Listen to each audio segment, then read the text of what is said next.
जमीयत वालों, मैं आपसे एक बात कहना चाहता हूं। हमने 10-12 साल तक इमरान खान के साथ और पीटीआई के साथ एक लड़ाई लड़ी। हमने जो सवालात उठाए और ये कि ये आपका एजेंडा है और इस एजेंडे के मुजाहिमत करेंगे हम, और हमने की। अगर उसका एजेंडा मुकम्मल नहीं हुआ तो अभी आपने सुप्रीम कोर्ट का फैसला देखा।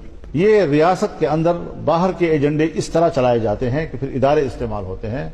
अब एक केस है आपके पास, अगर आप ये कहते हैं कि जी 2019 का केस है और 2021 में तरमीम हुई है और हमने तो उस वक्त ये कानून नहीं था, भला आप जमानत पे रिहा कर दें, भला आप उसको छोड़ दें। नीचे जो मुंदरजात आपने तहरीर फरमाई है और अपना फलसफा दीन आपने उसके अंदर समो दिया है, हमारी बहस उससे है।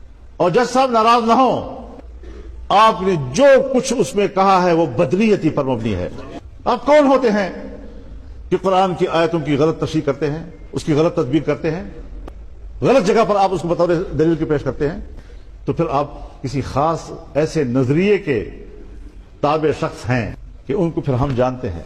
पाकिस्तान में हमेशा एक तबका ऐसा रहा है जिन्होंने दीन का इल्म सनद की बुनियाद पर हासिल नहीं किया, सिर्फ मुतालों से उन्होंने दीन को हासिल किया है।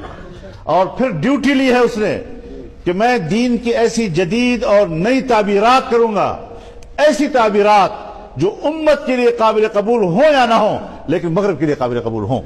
ये मगरिब के लिए काबिल कबूल